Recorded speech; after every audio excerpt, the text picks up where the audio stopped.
नमस्कार दोस्तों, हमारे YouTube चैनल स्टडी विद शक्ति में आपका हार्दिक स्वागत है। और हम पढ़ रहे थे रस। हमारी जो पिछली क्लास थी हम जान चुके थे रस में कि रस क्या होता है, रस किसे कहते हैं। और हम देख चुके थे रस के अंग क्या होते हैं, यानी जो स्थायी भाव है, विभव है, अनुभाव है और संचारी भाव है, ये हमारे रस के अवयव या अंग होते हैं। और मैं आपको बता चुका था कि जो हमारे स्थायी भाव हैं वो कितने होते हैं, अनुभाव की संख्या कितनी होती है, विभव की संख्या और संचारी भाव की संख्या कितनी होती है। और मैं जब टोटल आपको बता चुका था रस के अवयव या अंग, तो मैंने आपको सबसे शुरू में ही बताया था स्थायी भाव। लेकिन वहाँ पर मैं आपको बता चुका था कि स्थायी भाव किसे कहते हैं, लेकिन मैं उसे डिटेल में नहीं बता चुका था। आज हम देखेंगे कि स्थायी भाव क्या होता है। देखो, उससे पहले ही मैंने आपको बताया था जो हमारा रस होता है, रस का जो शाब्दिक अर्थ है वो आनंद होता है। और जो रस के प्रवर्तक यानी गुरु माने गए हैं वो भरत मुनि माने गए हैं। और भरत मुनि के अनुसार रसों की संख्या 8 मानी गई है। अन्यथा जो हमारे रस हैं वो कितने होते हैं, 9 होते हैं। ठीक है, देखते हैं। जो हमारा स्थायी भाव है, मैंने आपको बताया था, वह भाव जो हमारे मन में जन्म से रहता है लेकिन किसी परिस्थिति को देखकर उत्पन्न होता है, उसे ही हम क्या कहते हैं, स्थायी भाव कहते हैं। और स्थायी भाव की संख्या 9 मानी गई है। कितनी मानी गई है, 9 मानी गई है। और स्थायी भाव कौन से होते हैं हम देखेंगे आज कि जो हमारा पहला, यानी एक तरफ हम देख लेंगे रस और दूसरी साइड हम डाल लेंगे स्थायी भाव। देखेंगे जो पहला रस है वो है हमारा श्रृंगार रस। और श्रृंगार रस का जो स्थायी भाव है वो होता है रति या प्रेम। और आपको ये भी पता होगा जो हमारा श्रृंगार रस है ये 2 प्रकार का होता है, संयोग श्रृंगार रस और वियोग श्रृंगार रस। यानी संयोग श्रृंगार रस अर्थात जिसमें संयोग होता हो, और वियोग श्रृंगार रस जिसमें एक दूसरे से अलग यानी अर्थात वियोग होता हो। और जो हमारा दूसरा रस आता है वो है हास्य रस। हास्य रस का जो स्थायी भाव होता है वो होता है हास। यानी किसी को भी, किसी काव्य को पढ़ने, सुनने या फिर किसी की वेशभूषा को देखकर जो हमारे मन में हंसी का भाव उत्पन्न होता है उसे ही हम क्या कहते हैं, हास्य रस कहते हैं। तीसरे नंबर पर आता है हमारा करुण रस। करुण रस का जो स्थायी भाव है वो होता है शोक यानी दुख। और नेक्स्ट आता है नंबर 4 हमारा रौद्र रस। रौद्र रस का जो स्थायी भाव है वो होता है क्रोध।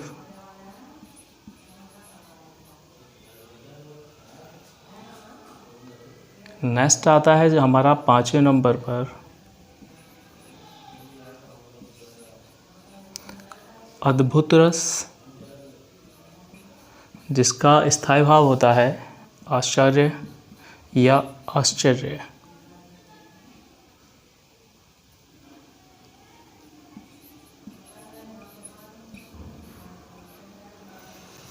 नंबर 6 आता है हमारा इसी में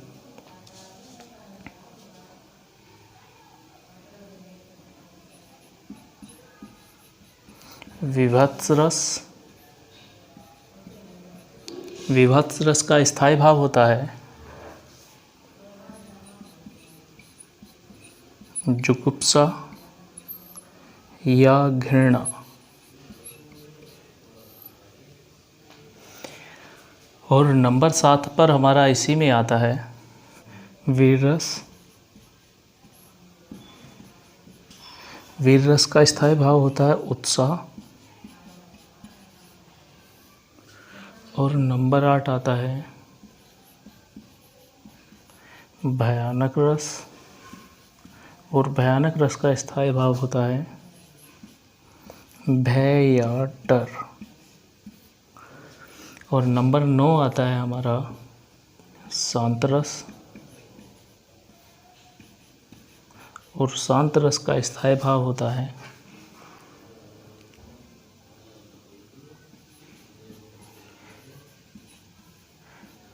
निर्वेद या सम,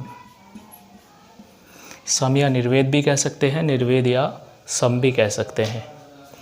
और नेक्स्ट इसी में नंबर 10 पर, यानी जो हमारे बाद में रस जोड़े गए थे, एक था वात्सल्य रति, वात्सल्य रस, और इसका स्थायी भाव होता है वात्सल्य रति, वात्सल्य रति। और नंबर 11 पर होता है भक्ति रस, और इसका स्थायी भाव होता है भगवत रति या अनुराग। ये थे हमारे रस और उनके स्थायी भाव। अर्थात कहने का मतलब ये है, जब हम रस को पढ़ते हैं तो रस में जो सबसे ज़्यादा अति महत्वपूर्ण चीज़ है वो हमारा स्थायी भाव है और उसके रस हैं। यानी कौन से रस का कौन सा स्थायी भाव है, ये हर इंट्रेंस में पूछा जाता है। यदि कोई रस से क्वेश्चन उठता है तो ज़्यादातर यही पूछा जाता है कि जो हमारा स्थायी भाव है, यानी शांत रस का स्थायी भाव कौन सा है, वात्सल्य रस का स्थायी भाव कौन सा है। लेकिन मैं आपसे बता दूं कि हमारे जो रसों की संख्या है वो 9 मानी गई है, लेकिन बाद में 2 रस और जोड़े गए थे, वात्सल्य रस और भक्ति रस। ये क्यों जोड़े गए थे मैं आपको बता दूं कि दोनों का मतलब तो प्रेम से ही है, यानी भक्ति रस का भी और वात्सल्य रस का भी मतलब प्रेम से ही होता है। लेकिन जो हमारा श्रृंगार रस है ये भी प्रेम से मतलब है। तो ऐसा क्यों? क्योंकि हम जानते हैं जो हमारा श्रृंगार रस है, श्रृंगार रस एक नायक और नायिका के बीच होता है। अर्थात कहने का मतलब ये है कि एक नायक से और दूसरी नायिका, यानी अर्थात जहाँ पर प्रेम प्रसंग होता है वहाँ पर श्रृंगार रस पाया जाता है। लेकिन जो वात्सल्य रस है ये किसी शिशु और उसके पिता हो, माता हो, किसी के बीच, यानी एक बालक और एक युवा के बीच जो हमारा रस पाया जाता है, यानी प्रेम के अकॉर्डिंग वो पाया जाता है वात्सल्य रस। लेकिन एक भगवान और उसके भक्त के बीच भी प्रेम जो उत्पन्न होता है वहाँ पर पाया जाता है भक्ति रस। ये आप समझ गए होंगे कि मैंने आपको फुल डिटेल में बता दिया है। जहाँ पर नायक और नायिका के बीच की बात की जाए, प्रेम की जाए या वियोग की जाए, तो वहाँ पर पाया जाता है हमारा श्रृंगार रस। लेकिन यदि जहाँ पर जब किसी शिशु के प्रति प्रेम जताया जाता है तो वहाँ पर होता है वात्सल्य रस। और भक्ति रस में क्या होता है, जब एक भगवान और उसके भक्त के बीच कोई प्रेम उत्पन्न होता है वहाँ पर होता है हमारा भगवत, यानी भक्ति रस, अर्थात अनुराग या फिर भगवती रति होता है, यानी भगवत रति होता है। एक एक हम रस को समझेंगे, यानी जो हमारा फर्स्ट नंबर पर ही हम देखेंगे जो हमारा श्रृंगार रस है, ठीक है। यानी नंबर 1 पर श्रृंगार रस है। श्रृंगार रस, जो हमारा श्रृंगार रस है उसका स्थायी भाव होता है रति या प्रेम। और मैंने आपको बताया जो हमारा श्रृंगार रस है ये कितने प्रकार का होता है, 2 प्रकार का, जिसमें से फर्स्ट नंबर पर आता है हमारा संयोग श्रृंगार रस,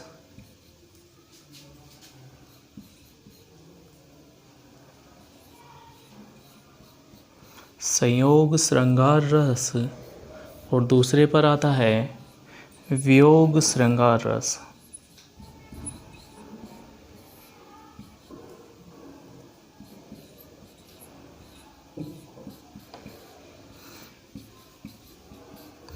देखो श्रृंगार रस क्या होता है, यानी अर्थात कहने का मतलब ये है कि किसी भी काव्य को पढ़ने या सुनने से हमारे मन में जो प्रेम का भाव उत्पन्न होता है, यानी अर्थात किसी भी दृश्य को देखने से हो या किसी को भी किसी कारण भी बस यदि हमारे मन में प्रेम का भाव उत्पन्न होता है तो उसे हम श्रृंगार रस कहते हैं। और श्रृंगार रस 2 प्रकार का होता है, एक होता है संयोग श्रृंगार रस और दूसरा होता है वियोग श्रृंगार रस।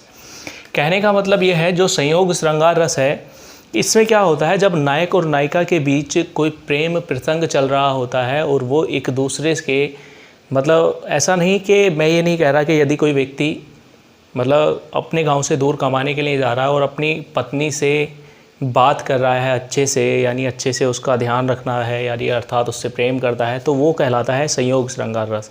लेकिन यदि कोई प्रेम प्रेमिका से दूर हो जाए, यानी अर्थात किसी कारणवश उनकी बात ना हो, गुस्सा हो जाए, गुस्सा मुस्सा हो जाए, तो क्या होता है वहाँ पर वियोग श्रृंगार रस होता है। जैसे कि अब हम देखेंगे एक एक। जो हमारा पहला है संयोग श्रृंगार रस, यानी संयोग श्रृंगार रस जो है उसका भी स्थायी भाव रति या प्रेम होता है, और वियोग श्रृंगार रस का भी स्थायी भाव रति या प्रेम ही होता है। कोई सा भी रस पूछ ले, श्रृंगार रस में भी रति या प्रेम, संयोग श्रृंगार रस में भी रति या प्रेम, और वियोग श्रृंगार रस में भी कौन सा होता है, रति या प्रेम ही होता है। लेकिन देखते हैं अब जो हमारा पहला है संयोग श्रृंगार रस, संयोग श्रृंगार रस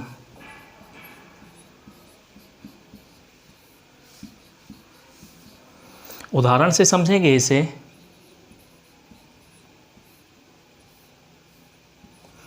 जैसे कि मैंने कहा, मेरे तो गिरिधर गोपाल, मेरे तो गिरिधर गोपाल दूसरा न कोई, दूसरा न कोई जाके सिर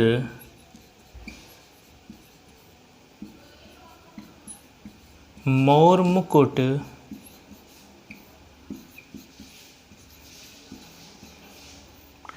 मेरे पति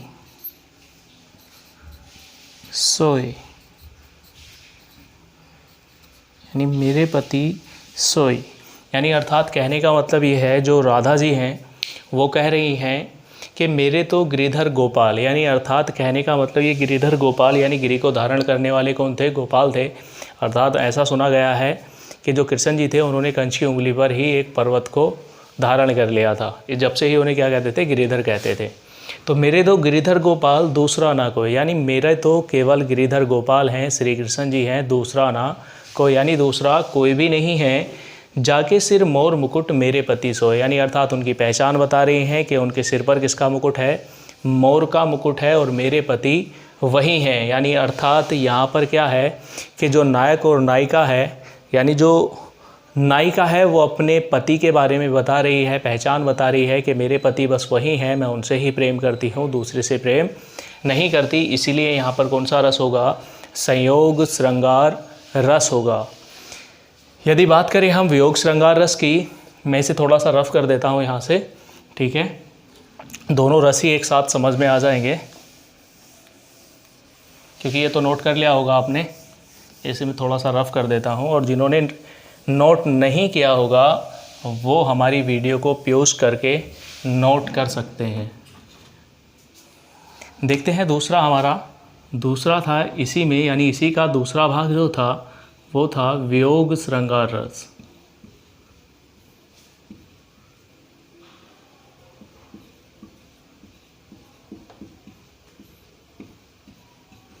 वियोग श्रृंगार रस का स्थायी भाव भी क्या होता है, रति या प्रेम ही होता है। ऐसा मान लीजिए कि नायक और नायिका जब बिछड़ जाते हैं तो वहाँ पर ज़्यादातर, यानी जब सैड सॉन्ग सुनता है कोई व्यक्ति, तो वो वहाँ पर मैंने आपको बताया ही था, जब सैड सॉन्ग सुनता है तो दिल को क्या देता है, वो तसल्ली देता है कि बस चुप हो जा, रोवे मत, ठीक है। तो अर्थात ऐसा ही मतलब है, जब किसी का वियोग हो जाता है तो वहाँ पर वो सैड सॉन्ग सुनता है, और अर्थात जो भी पंक्ति वो कहता है उसमें क्या होता है, वियोग श्रृंगार रस होता है। जैसे कि मैं आपसे कहूँ, उदाहरण से समझेंगे हम। मैंने कहा, अरे बता दो, अरे बता दो कहाँ है, अरे बता दो कहाँ है प्रवासी मेरा,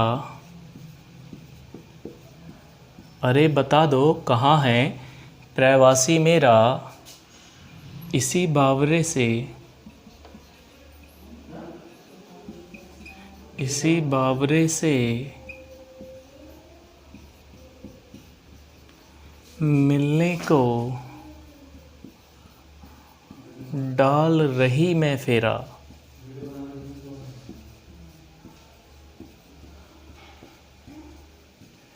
अरे बता दो कहाँ है प्रवासी मेरा, इसी बावरे से मिलने को डाल रही मैं फेरा। यानी अर्थात ऐसा मान लीजिए कोई एक गांव है, जो गांव वाले व्यक्ति हैं वो तो समझ जाएंगे, यानी जो लड़के हैं, और जो शहर के हैं वो भी समझ लें, ठीक है।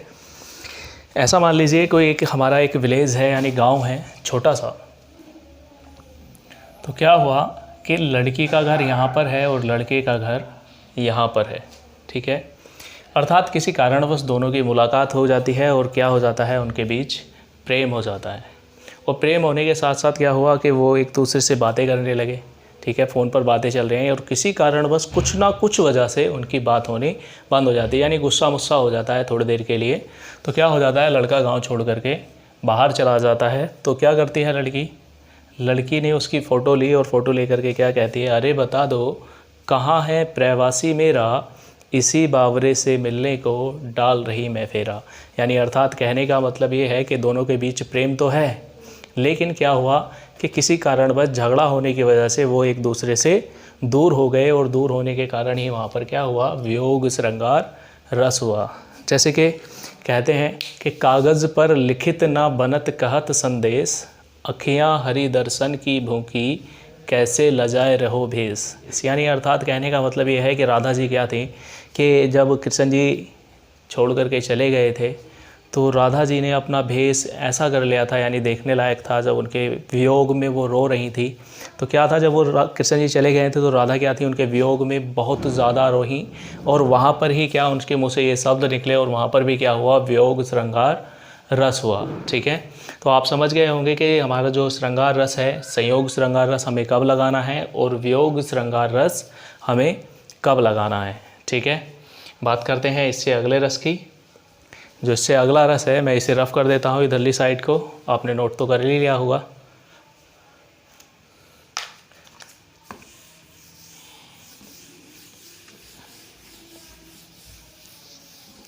और जिन्होंने नोट नहीं किया है और मेरे स्क्रीनशॉट लेने का इंतज़ार कर रहे हैं, तो वीडियो को बैक करके स्क्रीनशॉट ले सकते हैं, जिससे आपका छूटना नहीं चाहिए, ठीक है।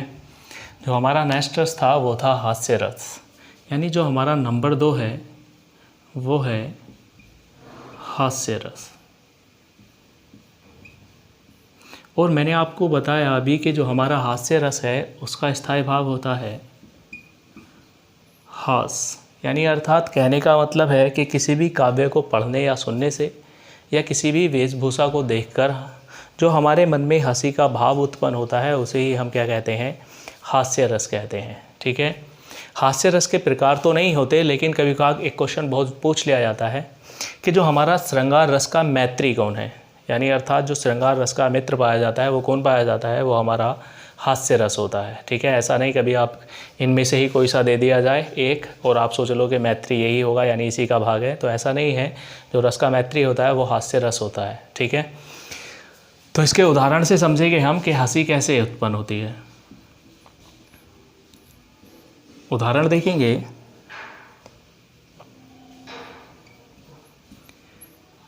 पति पत्नी में हुआ झगड़ा, पति पत्नी में हुआ झगड़ा, पत्नी ने मारा बेलन, पति हुआ लंगड़ा।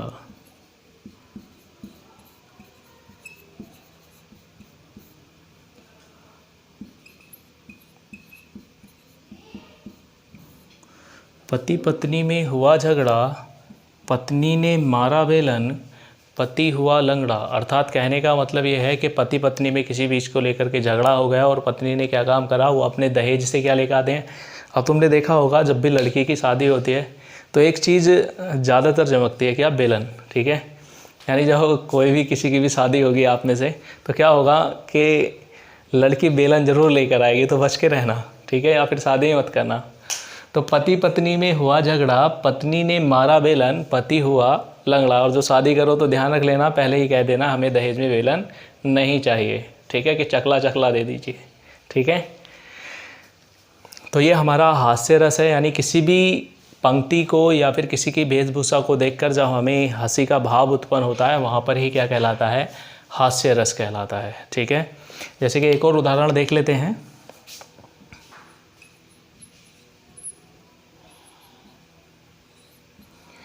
बुरे वक्त को देखकर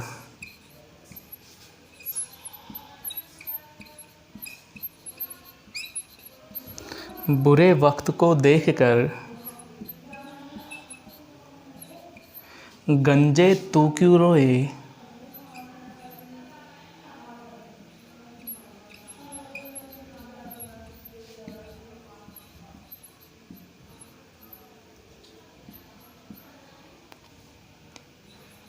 किसी भी हालत में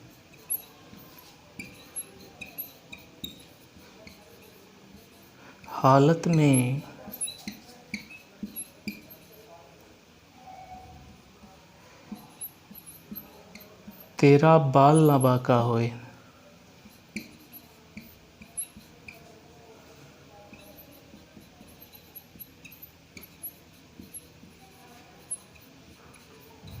यानी बुरे वक्त को देखकर गंजे तू क्यों रोए, किसी भी हालत में तेरा बाल ना बाका हो। यानी अर्थात जब उसका गंजा है तो अर्थात बाल बाका कहाँ से होगा। जब कोई व्यक्ति गंजा है कुदरती, तो उसका बाल बाका क्या होगा, ठीक है। तो इसीलिए कहा गया है कि बुरे वक्त को देखकर गंजे तू क्यों रोए, और किसी भी हालत में तेरा बाल ना बाका होए, ठीक है। ये हमारा हास्य रस था और ये हमारा क्या था, श्रृंगार रस था। उम्मीद करता हूँ कि दोनों आप अच्छे से समझ पाए होंगे कि हमारा हास्य रस क्या होता है और श्रृंगार रस क्या होता है, ठीक है। आप इसे नोट कीजिए, इतने मिलते हैं अभी। नोट कर लिया होगा, मैं इसे रफ कर देता हूँ और देखते हैं अगला रस, यानी अर्थात शांत रस। पढ़ाने तो सभी हैं, कोई सा भी देख लो, ठीक है, क्योंकि पढ़ने भी सभी हैं हमें और पढ़ाने भी सभी हैं। मैंने आपको बता ही दिया है कि रस के स्थायी भाव जितने भी होते हैं वो बहुत मस्ट होते हैं हमारे लिए, क्योंकि जब हम यूपी पुलिस या फिर किसी का एंट्रेंस देने के लिए जाते हैं स्टेट लेवल का, अर्थात कहने का मतलब है अपने लेवल का राज्य, तो क्या होता है कि जब जिसमें हिंदी आती है और रस पूछा जाए तो रस में ज़्यादातर स्थायी भाव बहुत पूछे जाते हैं। और ला यानी अर्थात हमारा नेक्स्ट रस है नंबर 3 पर, शांत रस।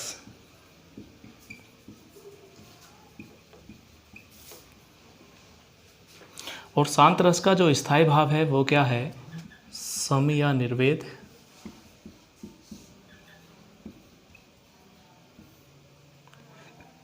और इसके उदाहरण यानी अर्थात किसी भी काव्य को पढ़ने या सुनने से हमारे मन में जो शांति का भाव उत्पन्न होता है उसे ही हम शांत रस कहते हैं। और मैंने आपको ये भी बताया था, ये रस हमारा 9वें नंबर का रस है, क्योंकि जो हमारे भरत मुनि हैं, रस के प्रवर्तक हैं, उन्होंने शांत रस को नहीं गिना था, क्योंकि जो 9वां रस था वो नहीं गिना था। और इन्होंने रसों की संख्या कितनी बताई थी, 8 बताई थी, ठीक है। और शांत रस को छोड़ दिया गया था क्योंकि इनकी पुस्तक थी नाट्य शास्त्र, जिसमें इनका मानना था कि नाटक में शांत रस का वर्णन नहीं किया जाता, इसीलिए शांत रस को छोड़ दिया गया था।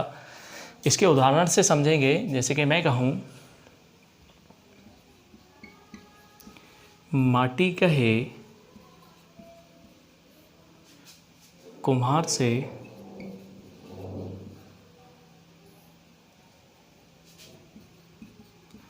तू क्यों रोंदे मोए। माटी कहे कुम्हार से तू क्यों रोंदे मोए,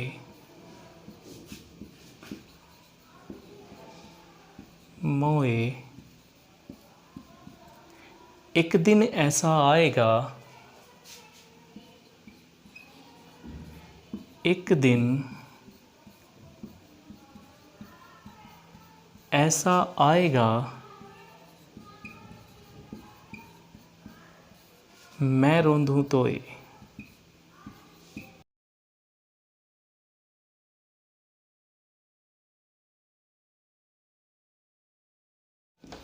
ऐसा मान लीजिए कि एक दफ़ा ऐसा हुआ कि कुम्हार जो था एक चिलम बना रहा था, यानी एक माटी को चिलम का आकार दे रहा था।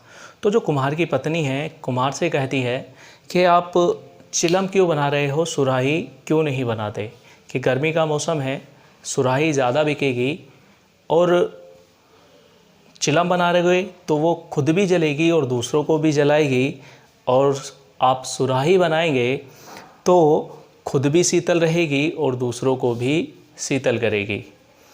तो यह बात सुनकर कुम्हार ने कहा कि तुम बात तो सही कह रही हो। तो माटी ने यानी अर्थात कुम्हार ने क्या काम करा कि कुम्हार ने उसे चिलम का आकार देना रोक दिया और सुराही का आकार देना स्टार्ट कर दिया। तो माटी के अंदर से आवाज़ आई कि तुम ये क्या कर रहे हो, अभी तो तुम चिलम बना रहे थे और अभी सुराही। तो कुम्हार कहता है कि मेरा विचार बदल गया, यानी अर्थात कहने का मतलब ये है, माटी ने कहा तेरा तो विचार बदला, मेरी तो ज़िंदगी ही बदल गई। यानी अर्थात कहने का मतलब है कि यदि वो चिलम बनती तो खुद भी जलती, दूसरों को भी जलाती, और अब सुराही बनी है तो खुद भी शीतल रहेगी और दूसरों को भी शीतल रखेगी। अर्थात वही उसी के ऊपर से, यानी अर्थात एक रस है, क्या माटी कहे कुम्हार से तू क्यों रोंदे मोए, यानी अर्थात कि तू मुझे क्यों रोंद रहा है, एक दिन ऐसा आएगा कि मैं रोंदूँ तोए, कि आज तो तेरा दिन है कि तू मुझे रोंद ले, लेकिन कल को यदि मेरा दिन आएगा तो मैं तुझे मिट्टी में मिला दूँगी। क्योंकि आपने देखा होगा कि मरने के बाद क्या होता है, आदमी मिट्टी में ही मिल जाता है। ठीक है, तो उसकी बात भी सही है कि माटी कहे कुम्हार से तू क्यों रोंदे मोए, एक दिन ऐसा आएगा मैं रोंदूँ तोए। ठीक है, जैसे कि कहते हैं, मन रे तन तो कागज़ का पुतला, एक दिन यानी क्षण में बिसन जाए, गर्व करे काहे इतना। यानी कोई भी हमारा जो कि मनुष्य क्या होता है, जब वो थोड़े बहुत पैसे कमाने लगता है तो क्या होता है, उसे गर्व फील होने लगता है। तो इसीलिए कोई भी व्यक्ति कह सकता है कि हमारा जो मन है यानी तन है एक कागज़ का पुतला है, क्षण में बिसन जाएगा, गर्व करे काहे इतना, यानी गर्व नहीं करना चाहिए कभी भी। और दोनों पंक्तियों में ही कौन सा रस है, हमारा शांत रस है। ठीक है, नेक्स्ट एक रस और देख लेते हैं हम। नंबर 4 रस है वीर रस। और वीर रस का जो स्थायी भाव है वो क्या होता है, उत्साह होता है। उत्साह मतलब कि आपने देखा होगा कि सैनिक कोई बॉर्डर पे जब कोई युद्ध होता है, यानी कोई मूवी देखी होगी, तो मूवी में क्या करते हैं कि मतलब दूसरे को उकसाते हैं कि लड़ाई करो, ये करो, वो करो, तो वही उत्साह होता है, यानी उनके अंदर उत्साह भरना। ठीक है, ये जलन महसूस करना कि तुम उनसे जलो या उससे जलो। ठीक है, तो वो उत्साह करना होता है। ठीक है, और वो वीर रस होता है वहाँ पर, यानी वीर रस का भाव क्या होता है, उत्साह होता है। जैसे कि उदाहरण देखेंगे हम,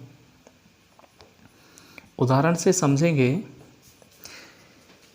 कि वीर तुम बढ़ चलो, वीर तुम बढ़ चलो, धीर तुम बढ़ चलो।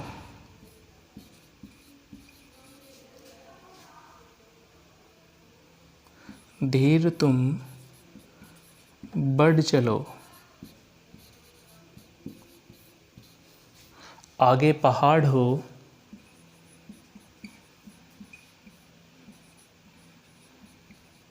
आगे पहाड़ हो या सिंह की दहाड़ हो,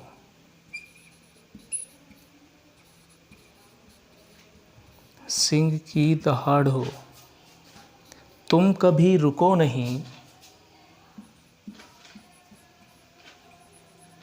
तुम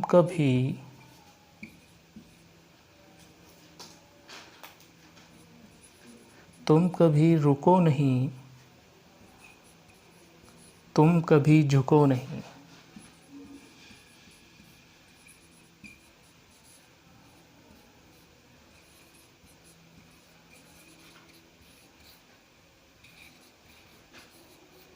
ऐसा मान लीजिए कि क्या है, एक फ़ौज है यानी सैनिक है, और सैनिक अपने यानी कमांडर अपने सैनिकों से कह रहा है कि वहाँ पर लड़ाई हो रही है और लड़ाई में हमें क्या करना है, उनसे युद्ध करना है, युद्ध में जीतना ही है। तो उन्होंने कहा है कि वीर तुम बढ़ चलो, धीर तुम बढ़ चलो, आगे पहाड़ हो या सिंह की दहाड़ हो, तुम कभी रुको नहीं, तुम कभी झुको नहीं। यानी उन्हें क्या कर रहा है, मोटिवेट कर रहा है, यानी उत्साह कर रहा है कि तुम युद्ध में लड़ो और जाओ, विजय हो करके आओ। ठीक है, तो वही क्या है, हमारा वीर रस है और उत्साह है।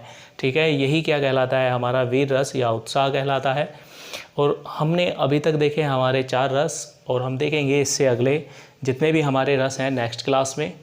और जो हमारी वीडियो को पहली बार देख रहे हैं तो उनके रस समझ में नहीं आया हो तो हमारी पहली क्लास अवश्य लें। ठीक है, और हमारी क्लास यानी हमारे चैनल को सब्सक्राइब करें, लाइक करें और शेयर करें ज़्यादा से ज़्यादा। और जो हमारी वीडियो को देख रहे हैं कंटिन्यू, उन्हें बहुत ज़्यादा बेनिफिट होने वाला है। जैसे कि पैट का एग्ज़ाम नेक्स्ट, यानी अर्थात कहने का मतलब है कि सितंबर में हो सकता है। ठीक है, और जल्द से जल्द हमारी तैयारी यानी अपनी तैयारी करते रहें। जीएस आप जानते हैं 50% जीएस है और 50% में सारे सब्जेक्ट हैं। और जो 50% में सारे सब्जेक्ट हैं यानी ऑल सब्जेक्ट हैं, आप जानते हैं वो सारे सीमित सिलेबस हैं। जैसे कि रीजनिंग है, मैथ है, हिंदी है। ठीक है, ये सारा सीमित सिलेबस है। इंग्लिश है, इंग्लिश 5 नंबर की है। जिससे इंग्लिश बिल्कुल नहीं आती वो इंग्लिश पर फोकस ना करें। इंग्लिश 5 नंबर की है और जिससे आती है वो फोकस करे, और जिससे बिल्कुल नहीं आती तो वो अपना टाइम वेस्ट ना करे। क्योंकि हम 2 मंथ में इंग्लिश नहीं सीख सकते, क्योंकि इंग्लिश को सीखने के लिए वोकैब की आवश्यकता होती है, जैसे कि हिंदी को सीखने की आवश्यकता होती है। हिंदी में भी जिसकी वोकैब ठीक होती है, यानी अर्थात शब्दार्थ कि जिसका जैसे कि विलोम शब्द और पर्यायवाची, लोकोक्तियाँ, मुहावरे, उसकी हिंदी भी परफेक्ट होती है। तो मिलते हैं नेक्स्ट वीडियो में। जय हिंद।